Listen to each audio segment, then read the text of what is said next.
Hi guys, welcome to part 2 of my labour story. My name's Lauren from Lauren's Cravings over on Instagram, and I have basically taken a wee bit more time than I wanted to record this, but his sleep's been all over the place. It might look as if I'm actually recording this on the same day because I'm wearing him in the baby wrap again, but he likes being in it. This is from the Scottish baby box.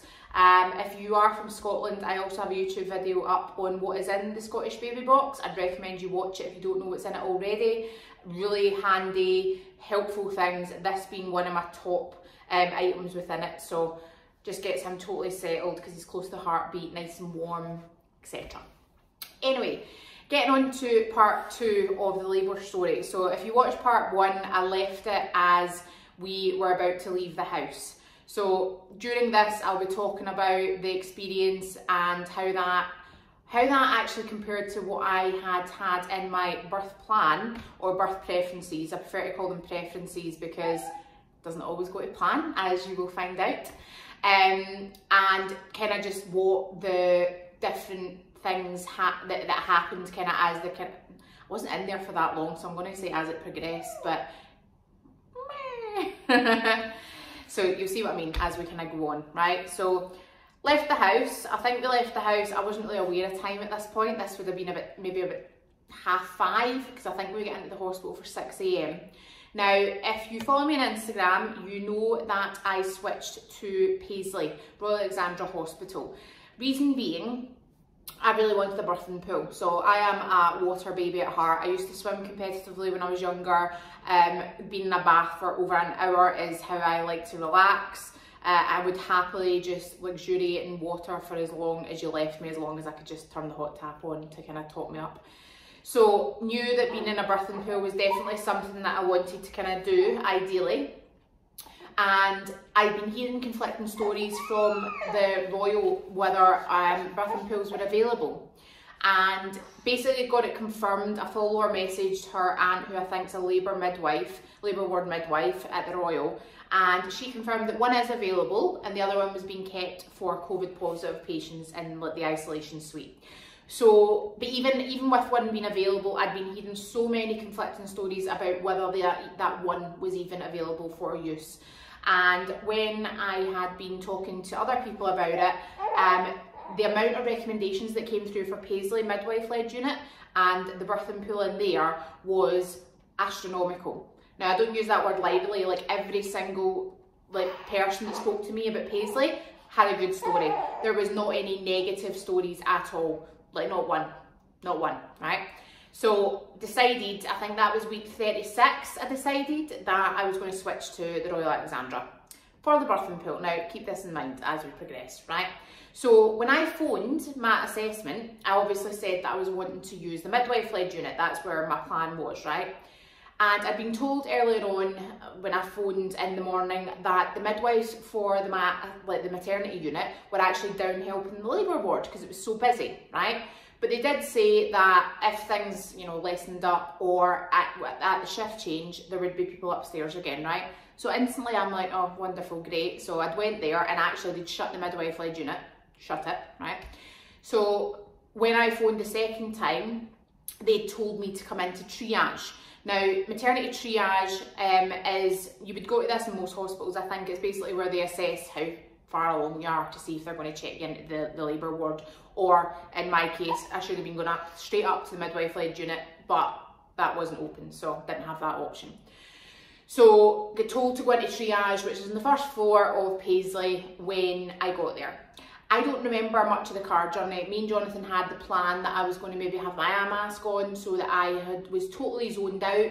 Part of what hypnobirthing teaches you is that adrenaline is not good for your body because it will put it into the fight or flight response. So you want to remain as relaxed as possible. Try not to get distracted by things, hence the breathing exercises. And the reason for that is if you end up getting, kind of wound up or panicky or anything at all, it kind of shuts down your body's natural response to contractions in labour. So you want to remain as calm and as even keel as possible.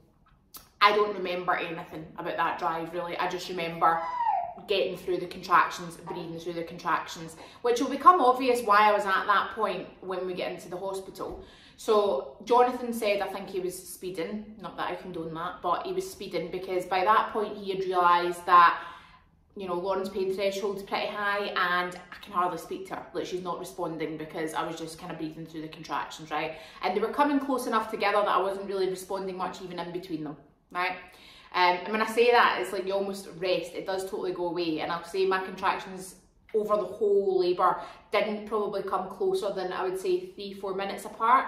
But still, I was just, see, because you knew what was coming, it is almost like you go into this zone, or at least I did. And from talking to other people, and Lindsay who took the hypnobirthing course, it is what you tend to do. My friend Alexandra actually spoke about it. The midwives call it rest and be thankful. So you're not even fully engaging in the outside world when you're in between contractions. You're almost just like recovering, which is what you should be doing in between the contractions because they take all your focus. So you're not wanting to get to that heightened sense of awareness, also because you don't want to get to the stage where you're taking outside influences in, which could influence how well your body's working through the contractions, right? So Johnny said, and this never happens for him, that every light was green heading to Paisley. A follower specifically messaged me and asked me about travel time to the hospital, and did the midwives take that into consideration when giving me guidance on when to come into the hospital? The answer is no, they did not ask me. So that is something I had to factor in. I was originally meant to be going to the Royal, which is about 10-15 minutes from me, a lot closer. Paisley is about 25-30 minutes away. So obviously Jonathan, hence the speeding, wanted to get there as soon as possible, but he said the gods were shining down upon us and every light was green going through Paisley city centre. Bearing in mind also that the second call that I had to my assessment, I told them I was coming in. So I didn't give them the option to tell me otherwise because I think they would have told me to stay at home considering how long I'd been labouring at that point, i.e. 4 hours. They would have been like, sling your hook, you're not coming in yet, you're in early labour. Don't blame them because first time baby, it's unusual. But I knew my own body, so I'll just reinforce again, like I did in the first video, you know your own body. If you know you want to go, go, and don't give them the option. They can send you home, right? That is the worst that can happen. Not a big deal in my books, right? So I was like, bugger it, they can send me home. So on our way in, Paisley has their maternity kind of like pregnancy unit up a wee bit of a hill. So Jonathan dropped me off there and he went down to park the car because so many people had been like, do not walk from the car park, especially as if you're in labour and going through contractions. I'm not going to lie, at that point I was struggling to kind of like walk. I was just totally, because you're going through contractions whilst also trying to manoeuvre yourself up, you know, through the reception, up lifts, buzz in, still communicate coherently. Like you're just like, communicating at that point almost becomes like this really irritating thing you need to do because you don't want to have to do it, if that makes sense. Like you just want to be focusing on what's happening with your body. So get let in, they led me into a triage room and spoke to, and it was one of the midwives actually from the Midwife Led Unit that was down helping in the labour ward. And she asked me about my contractions, when I'd started, and she basically said to me that she thinks it's early labour. And hey, like obviously it was fairly soon after my first contraction. My waters had just went in that intervening time. My mucus plug had just went in that intervening time. She wanted to have a look at my pads, to have a look at the consistency, and she confirmed it was my mucus plug. Jonathan got buzzed up. He wasn't allowed to come up until I was in my own room, which was good for Paisley actually. So they let him in when I was in triage. I've heard in different hospitals they don't let your partner in until you're in the labour ward. So that was a point for Paisley. I just couldn't if I ended up having to wait outside triage. Thankfully I didn't because that would have been fun. And he ended up coming up not long after. Again, I couldn't really articulate myself. The midwife had asked me about my contractions and she kept putting her hand on my stomach, just like totally calm, put her hand on my stomach until I was like, listen, can you examine me please? And she was like, we don't want to need to do that unnecessarily, risk infection, blah, blah, blah. I'm sick of hearing that, risk infection, by the way. I totally appreciate it. However, if I, the patient, am asking for it, I don't see why they can't just do it. This was the case, like community midwives and otherwise, and it's not out of badness. I think it is what they're told to do. But for example, see in America and Canada, I follow a few people on Instagram from America and Canada. Their community midwives check them to check how much they've been effaced, or how much they are effaced, sorry, and how much they've dilated from full term, i.e. 37 weeks onwards, right?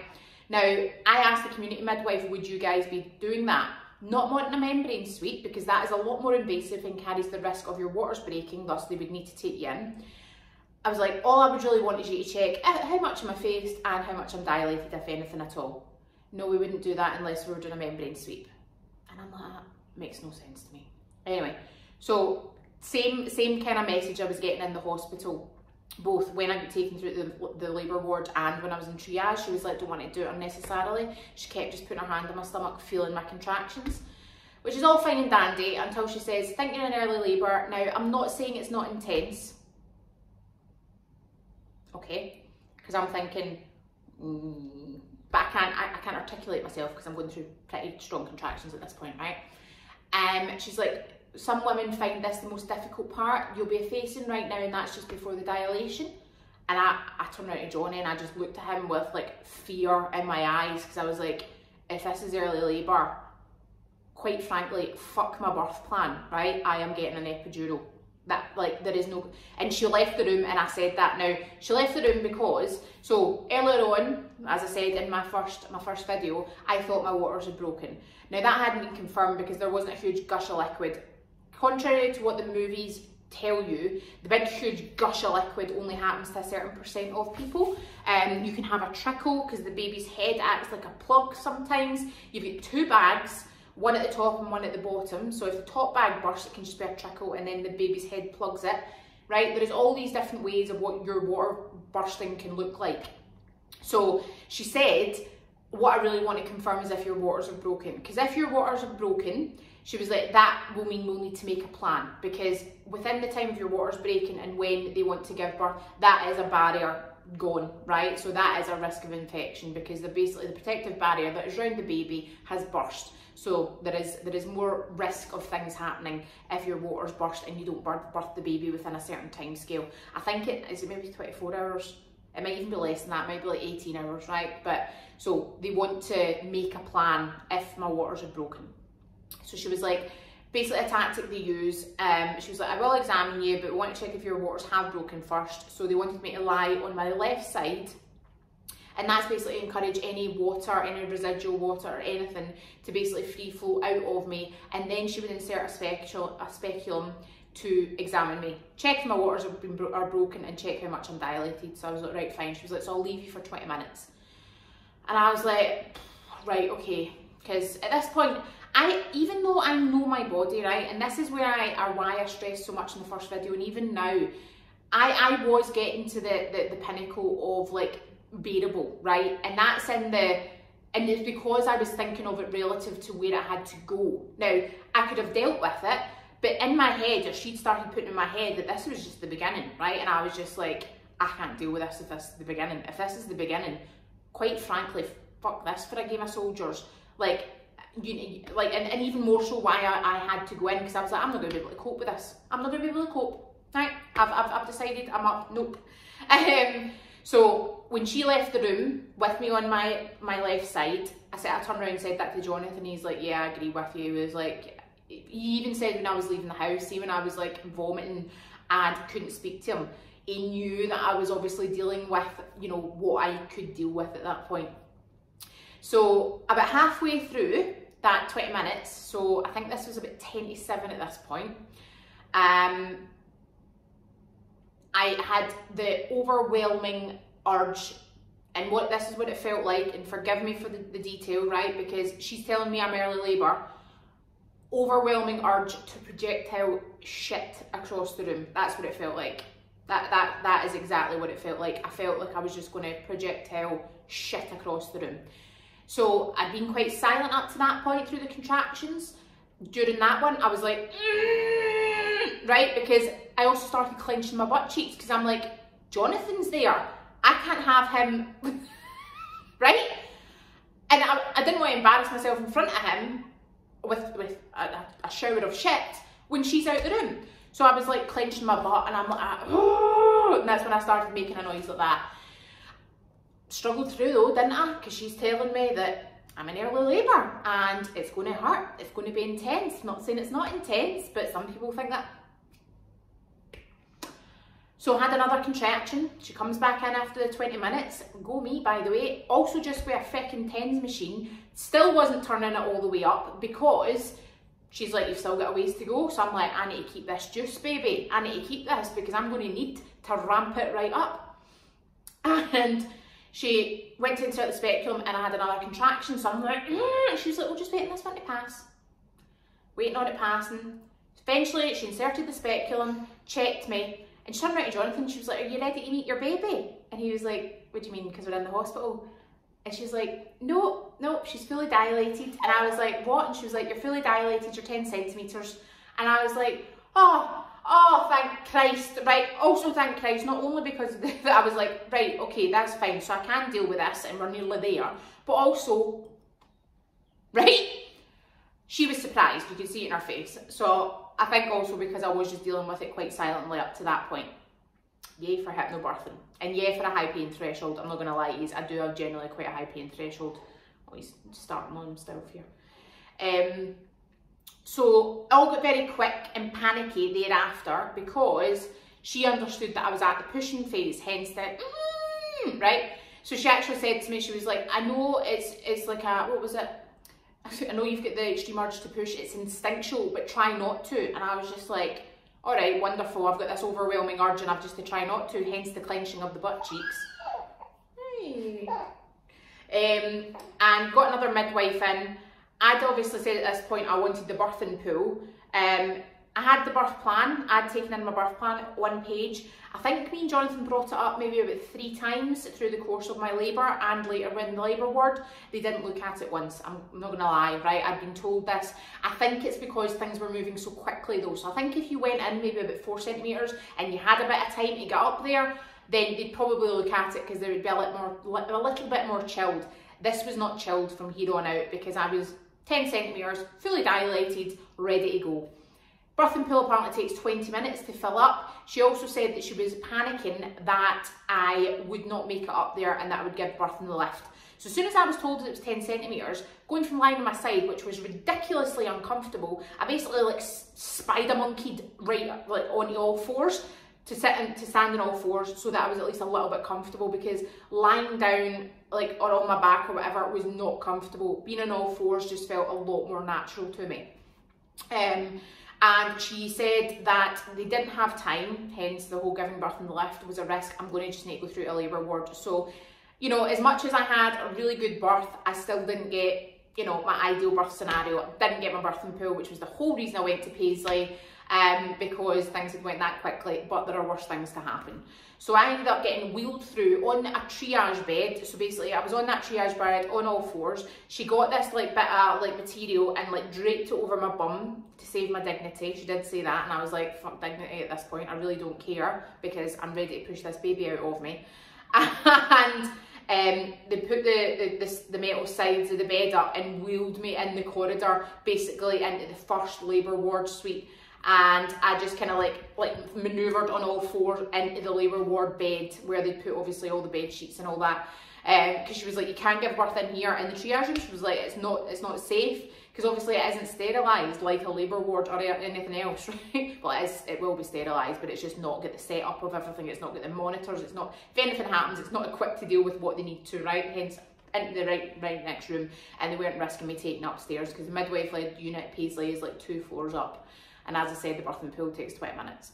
So into that, and at that point, gas and air. Holy Mary and Joseph, baby Jesus, and all that is holy, right? Wonderful, absolutely wonderful. Now my friend had told me that it made her feel sick, so considering I'd been sick earlier on that morning, I was a wee bit concerned, but I was willing to take it and try it because obviously I was 10 centimetres, so there was no other kind of like pain meds that I would have got at that point. I didn't really want any, I really wanted gas and air. That's what was in my birth plan. So gas and air, not going to lie, got a wee bit trippy the first few puffs. Jonathan was laughing at me, and basically ended up similarly on all fours. I was like leaning like that at the top of the bed, and then kind of like that, if you can make sense of that, like on the top of the bed, and then leaning with our back, and they were looking at me from behind, sort of thing. And that's how I ended up giving birth. Pushing for a while, I was clenching my bum, probably because I was obviously still fearful from what had happened in triage. I hadn't heard them say it. Jonathan ended up needing to hear me say it. He was like, stop clenching your bum, because I was like holding him in, God bless him. The midwife had actually come up and said that, you know, like the shift was changing at 8. So I went through into the labour suite, I think about 7:07, pushing. I was obviously clenching, right? So I could have done it a lot quicker, but I'm not going to berate myself because I didn't tear my perineum. That was another thing. I'm aware I'm off at a tangent here, but I actually did do perineal massage from about 34-35 weeks. Quite sporadic to begin with, I would say, but up until I gave birth, I was doing it minimum 5 times a week. So perineal massage 5 times a week. I did not tear my perineum, which for a first time birth, first time mum, is pretty good, is what I hear. I meant to actually look up the statistic before I recorded this video, but yeah, really, really good. So I would recommend perineal massage is the message. And where are we at? Yeah, so I was clenching, eventually had to kind of give into it. They made me stand up at one point because gravity is meant to be quite good. It clearly is, right? It just got far too intense for me. So like I scrambled back up into my original position on the bed and ended up giving birth to him obviously at 8:20. Shift changed at 8 o'clock and I'd been pushing for about 50 minutes at that point, and other 2 midwives came in, Catherine and, oh, what was their name? Catherine and, can't remember, how bad's that? It's in my Instagram post. And they ended up catching my little baby boy at 8:22. Is there anything else about the actual pushing stage that I should be telling you about? They say that you sound like an animal when you're doing it, but I wasn't necessarily sounding like an animal. It was more just I went from being quite silent to, and I was using gas and air at that point, so I was kind of like pushing and like making the sound into the gas and air. I cannot recommend gas and air enough. I absolutely loved it. What happens after? So basically they had him out. His head came out, which is the most difficult bit to come out of your pelvis. They then offered me to turn over and lie on my back. So because the difficult bit's out, it is just his body that kind of comes out in the next push, and it was easier to lift him up onto my chest when I was on my back. So when his head was out, I switched round. He came out, they put him up on my chest because I was wanting to kind of like breastfeed straight away. They then gave me the injection to encourage my placenta to detach. You can choose to get that or not. I didn't feel any adverse effects to it. Can make you quite sick, but if you leave the placenta to leave naturally, it can be like 30-40 minutes, and it can increase blood loss as well. So up to you, but I got the injection.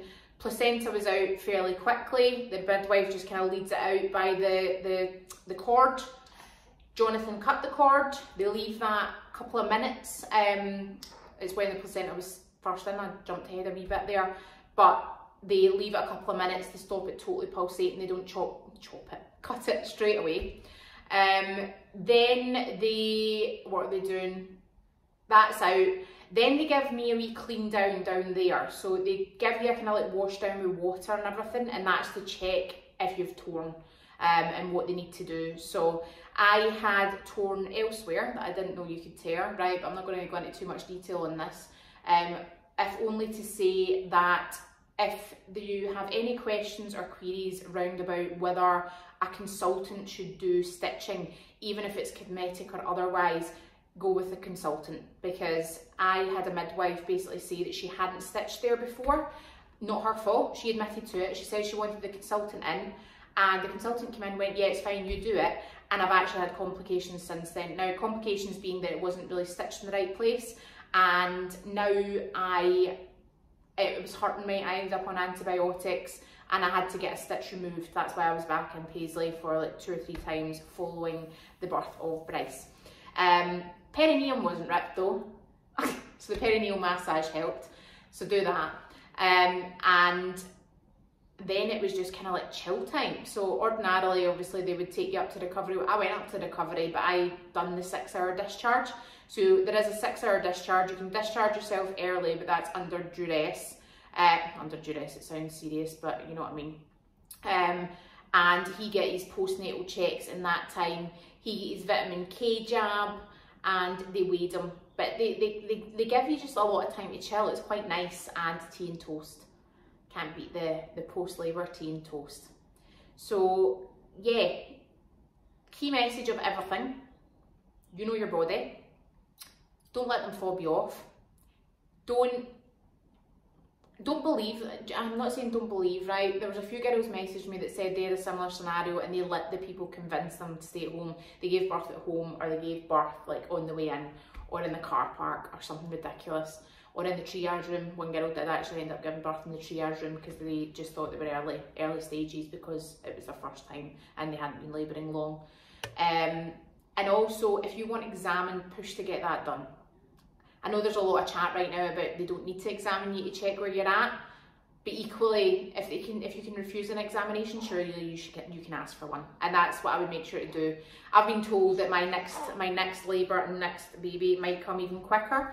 So I swear, starting the start of contractions next baby, I'll be right in there. I'll be like, hi guys, turning up. The really quick labour last time, even the community midwife said to me, well done you for just saying you were going to go in. I think it must have been in my notes because she actually said that, for saying you were going to go in. She was like, you obviously knew your body, you'll need to be even more careful next time.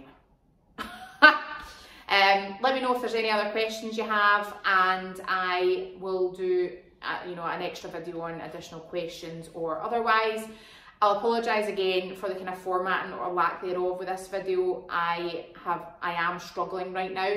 He's 4 weeks old today, and this is the only kind of format, i.e. just one endless loop of me talking, that I'm managing to get out. So I could probably do a revised one at some point, but I know quite a few of you are due soon and wanted to hear this. So if there is anything else, give me a wee shout. I'm happy to do a roundup video or something that's a bit better edited next time.